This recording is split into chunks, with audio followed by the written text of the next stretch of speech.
Thank you, Peggy. You know, how many of you think you've heard that song at least 100 times in your life? And yet it still touches us deeply. Imagine. I think when John Lennon wrote that song, he was clearly channeling an energy of what could be, what is created to be. And I believe that's why we truly resonate with that song, Imagine. That was beautiful. Thank you. Sometimes we underestimate the power of our imagination. How many of you had a vivid imagination as a child? I have a brother that is 14 years younger than I, and I remember when he was about 4 years old, my parents live in eastern North Carolina, and behind our house is woods. It was a wooded area, and it was thundering and lightning real loud. And I looked at him, and he said, "That's God killing elephants."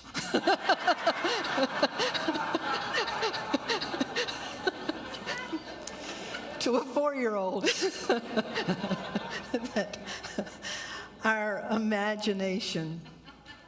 And how many of you have ever had your imagination just take you off somewhere and just have you all in a mess, and it never happened? Yeah. Our imagination is truly a powerful tool. It is just that. And today we want to talk about, the title of today is Spirit Around the World, but it's in perhaps a different context than you may imagine, because it's really about how we are being stretched and how allowing our mind to go around the world in different places will facilitate our capacity to stretch.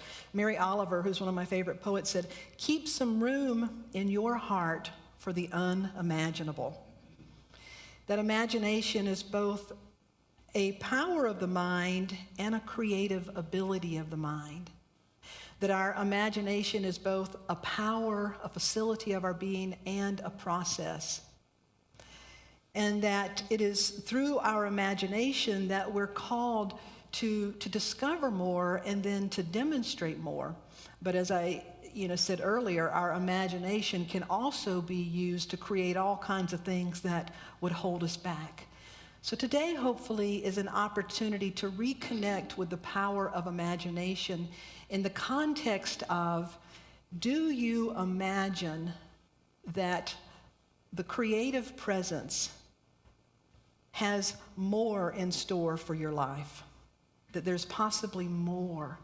Not more in the context of stuff or not enough, but more as an acronym, MORE, for the Magnificent One revealing, expressing. The Magnificent One revealing and expressing in and through and as us to always reveal more. There was a study that recently took place in one of the universities in California, where they took an amoeba, a single-cell organism, and placed it in a little petri dish in perfect conditions. It was the perfect in temperature, the perfect environment, everything in this little petri dish with this one little, I started to say amigo, this one little,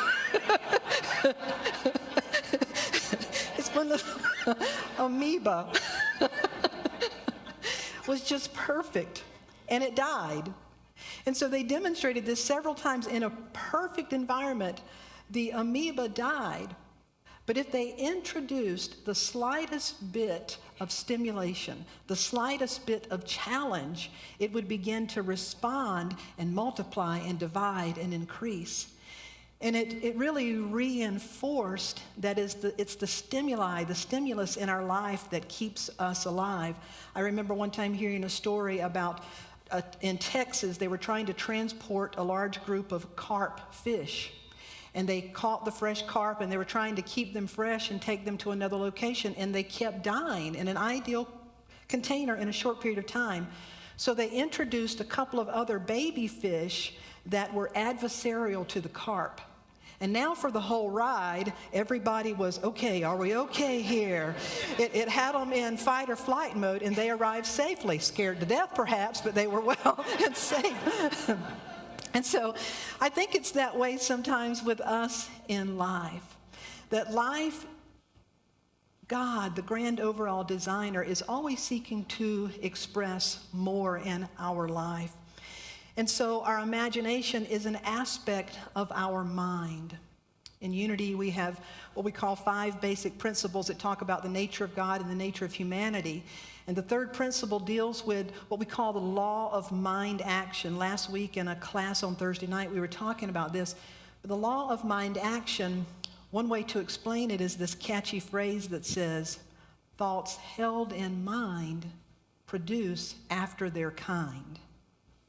That the thoughts that we hold in our mind will produce results that are like that whatever we focus on begins to expand and increase. And so all of the sacred texts tell us to be mindful and bring awareness to our mind. Would you give me this first slide? One of the scriptures from Romans says, do not conform to the patterns of this world, to the ways of this world, to the ideas, just to the limited imaginations of this world, but be transformed by the renewing of your mind. Then you will be able to establish and prove the willingness and goodness of God in your life. The next slide, another scripture in Philippians says, finally, brothers and sisters, whatever is true, whatever is worthy of respect, whatever is just, is pure, is lovely, is commendable, if it's something that's excellent or praiseworthy, think about these things. One translation says, meditate upon these things. Now, it's not saying be an ostrich and put your head in the sand. It's not saying be in denial and don't look at the facts. But what it is saying is make sure you marinate your awareness in the mystery and the miracles of life. Let yourself be impressed and think about and shaped, let your mind and awareness be shaped by those things that are possible, always calling you to your growing edge. So we're not in that petri dish trying our hardest to get everything perfect, but what we are doing is dealing with the situations of our life so that more, the magnificent one revealing and expressing, can come forth. Would you show me the next slide? There's a wonderful quote that says, we think too small because our vision is too small. Like the frog at the bottom of the well, it thinks the sky is only as big as the top of the well.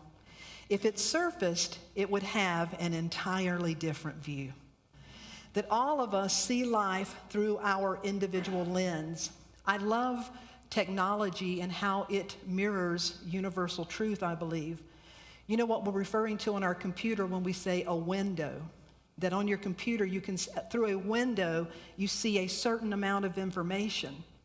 But then you can get on the World Wide Web, and it's like this unlimited amount of information. But yet we're only seeing what is in front of us. And just like this frog, sometimes we think our reality is like this. If we had a different view, we would see that there is a whole nother reality.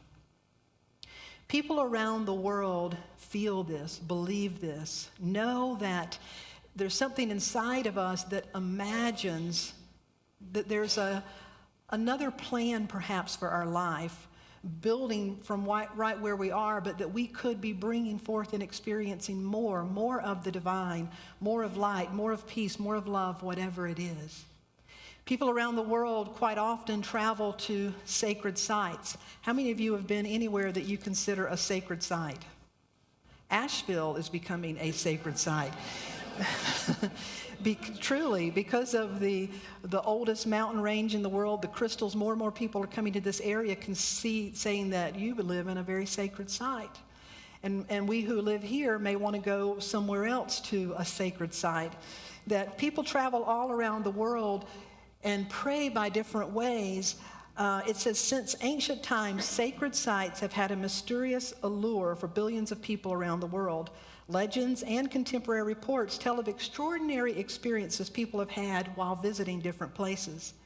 Sacred sites are considered spiritual recharge centers where we can reaffirm our connection with all that has become before us, with our ancestors. We reaffirm our connection to the power and the presence of spirit and spiritual beings, and to the land that is our earthly home. Some of these sacred sites, would you show me, go to the next, we're going to go through these slides. Sacred places are the oldest protected areas on earth. The next slide. The Easter Islands, considered a very sacred slide. The next. Sedona. The next, the world's largest mosque, which is in Mecca, Saudi Arabia. All of those little dots you see at the bottom are people. Can you imagine that? The next slide is the Vatican in Rome. The next is Glastonbury. The next is a pyramid of Mexico. Interesting to me, I've always been fascinated by pyramids. How many of you have ever been to a site of a pyramid? Many of you heard my story about climbing a pyramid, and the much older lady on a cane passed me because I was terrified. But from the Peruvian desert to China to Iraq to Mexico to Egypt, pyramids all around the world, it's like someone in history had the same idea. Let's construct this huge pointy structure pointing up to the sky and orient them to the points of a compass. The next is a pyramid in Guatemala. The next is in Egypt.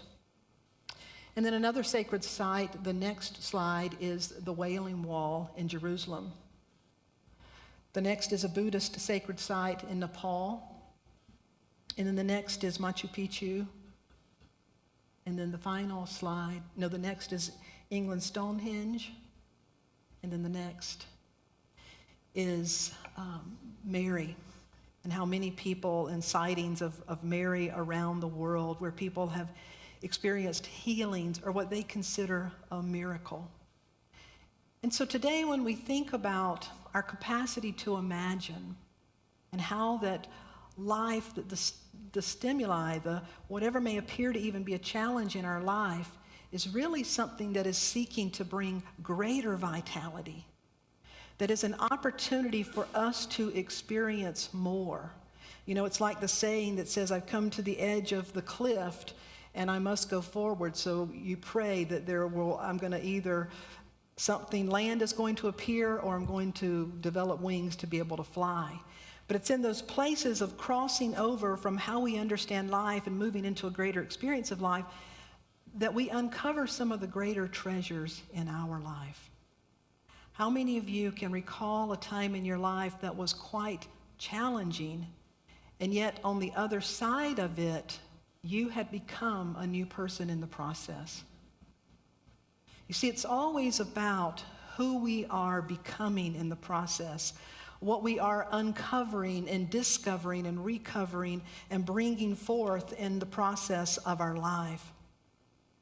I want to show you a video that, let's just show you the video and then we'll talk about it.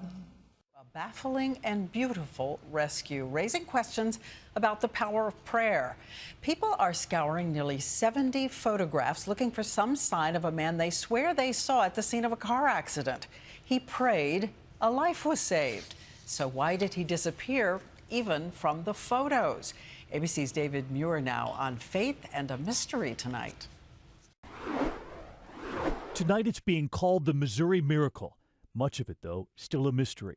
A teenager with a beautiful smile, 19-year-old Katie Lentz, trapped in her mangled car, hit by a drunk driver, and first responders trying to get her out. Sheriff's Deputy Richard Adair won't forget when the fire chief turned to him in despair.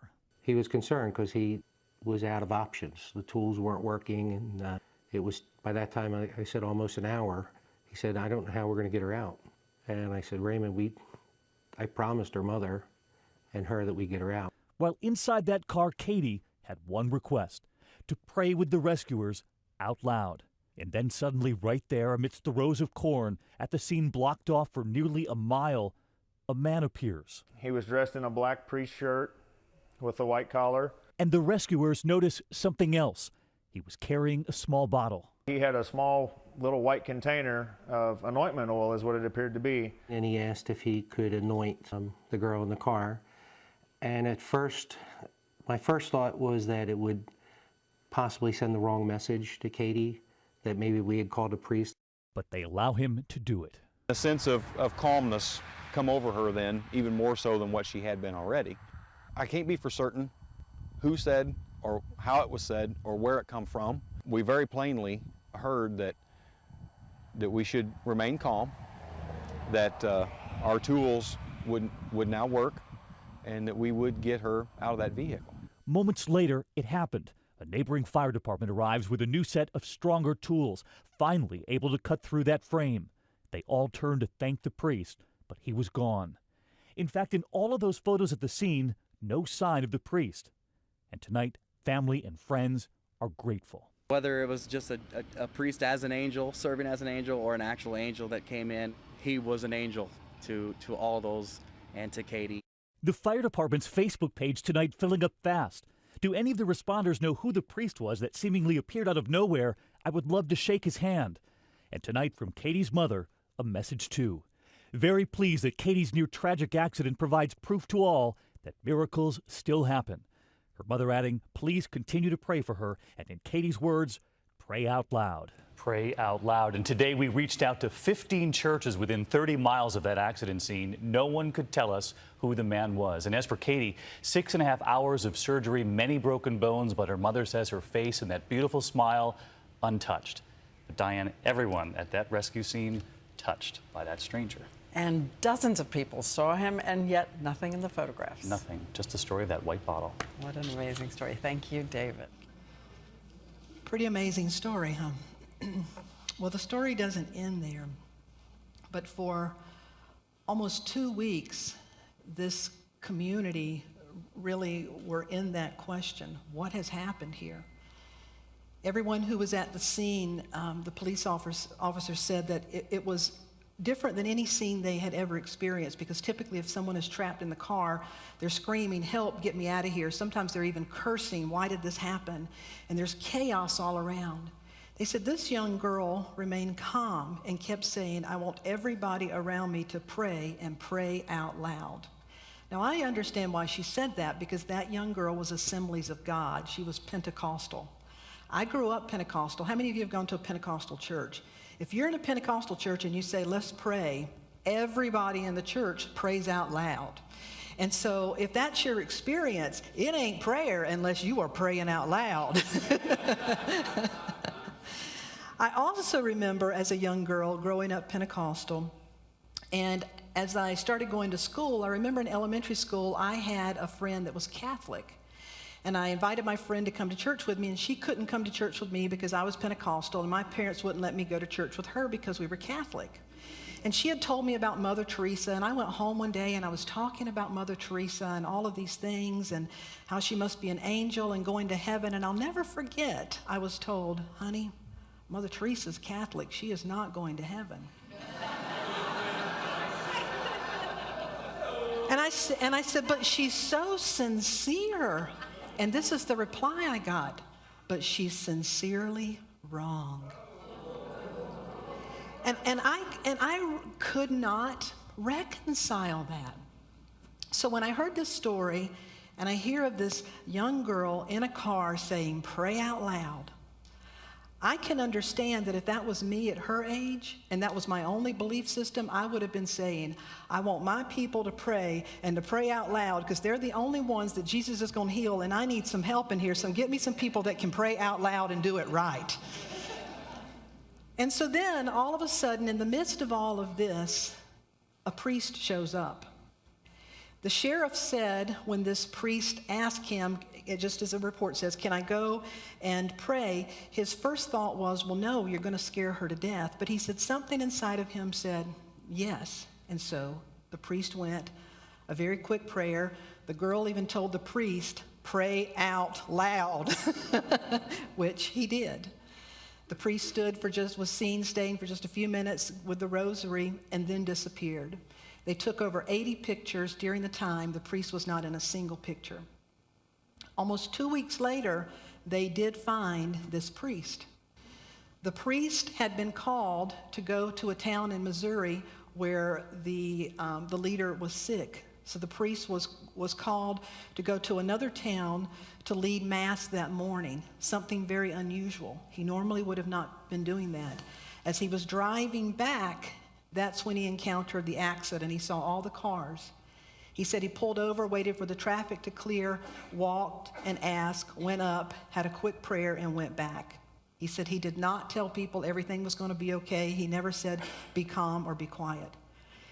Now, for a lot of people, when they first heard this, it was almost as if it burst their bubble, like, oh, we thought it was an angel, something mysterious.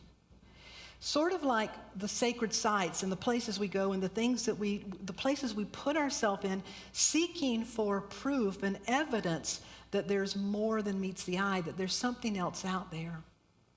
But I believe one of the greatest miracles that took place, this was predominantly a Protestant place in the Midwest and very few Catholic churches. Can you imagine what began to happen in healing and an awareness between the Protestants and the Catholics? That it was a Catholic priest that prayed with a young Pentecostal girl who had a miraculous healing. To me, that's part of the greatest miracle. That anytime we experience a miracle, we're expanded in love. Anytime we're expanded in love, it really is a miracle in a sense.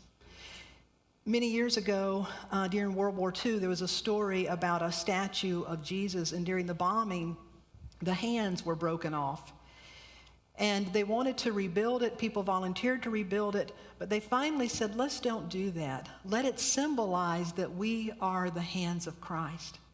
Interestingly enough, from San Diego to Soweto, Africa, there have been situations where a statue of Jesus got attacked. Now, I don't know why people would attack Jesus and break the hands off, but they did in places around the world. And many of these places have chosen to leave the hands off because they felt like that we are the hands of the living Christ, not the man Jesus, but the Christ presence. St. Teresa in Avila said, Christ has no body now on earth but yours, no hands but yours, no feet but yours.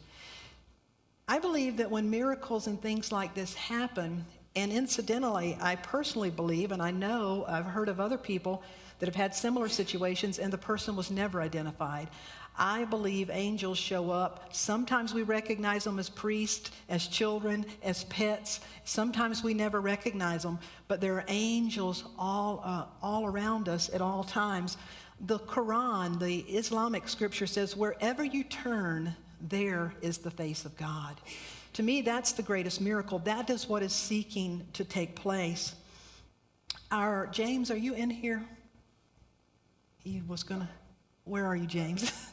Our caretaker, James, is in here today. I asked him if I could share this story. When James was 5 years old, he told me last week, when he was 5 years old, he was terrified of the boogeyman. Can anybody else relate? I was scared to death of a child. I mean, I really was. Up until I was in my early 20s, I was scared to death to stay by myself at night. I really was scared to death. James said at 5 years old, he could not sleep at night. He literally would shake. He was so afraid of the boogeyman. Not only was he so afraid of the boogeyman, but he just knew the boogeyman was in his closet in his room. And at 5 years old, he said he finally realized, it's the boogeyman or me. I can't do this anymore. He said he got out of bed one night in the dark, went over and opened that closet, and very little by little started feeling inside. His heart was pounding. And he went in until finally he had crawled all the way in the closet and reached the back. And he said when he touched the back, something came over him. And he turned around and he sat down and he said, there is no boogeyman. But then what happened for him, he said, I kid you not, Darlene, when I turned around and sat down, it's as if my body, my presence, there was light in that room. And he said, I clearly knew and I clearly heard you brought the light with you. And in that instant, he knew that the light was in him. He brought the light with him. And as we talked about that, I said, what a great example of having to crawl through our fears to discover we brought the light with us. And to take that even a step further, not only did he bring the light with him, he also brought his fears with him. That each of us in our own way, at different times and different places, are crawling through the dark, carrying our fears and carrying our light. that we may be able to touch something that allows us to really realize I'm carrying the light with me. I want to show you one more slide, one more video. This one happens very quickly. I'll set it up in just 1 minute. This comes from Japan. It's a little brother and a sister. And so just watch quickly. Brother and sister.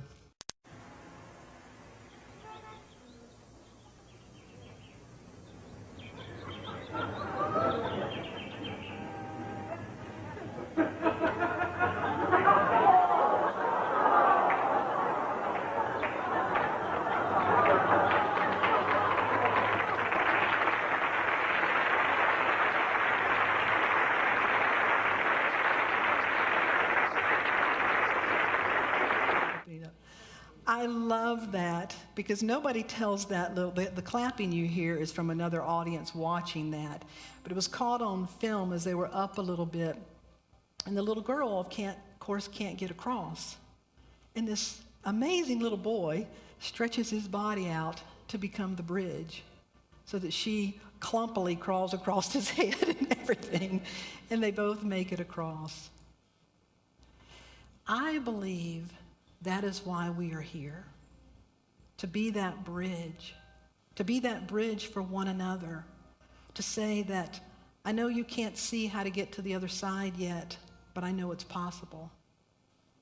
I believe we're here to create that bridge within our own being, to crawl through our own fears, our own disbelief, our own challenges, to crawl through our own opportunities and our joys and our triumphs, to come to another point of discovery where we touch something and realize the light is within me. That what is seeking to be brought forth will come from within. It will come as an idea. It will come as peace. It will come as love. That this spirit that is moving around the world to reveal itself in all people, in all places, is revealing itself in your life. And so I invite you to close your eyes for a moment.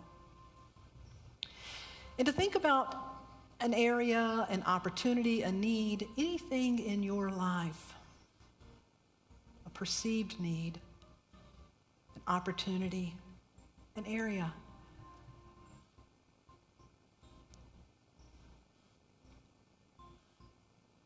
Where something more from you is needed. And even though you may not be able to imagine yourself being able to show up in this new way, even though you may not know how you can create what is needed, if you look around the world, you can find a place where it does exist. It is possible. And as we begin to use our imagination and focus on that it is possible to know, to be guided. It is possible that just in this horrible accident, that an ideal set of things came together at an ideal time to produce an outcome that was truly miraculous.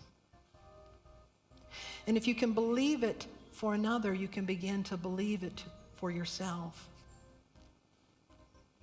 And so this week, to commit to that practice of recognizing whatever area in your life where you're being stretched, recognize that it's possible, recognize that it is true,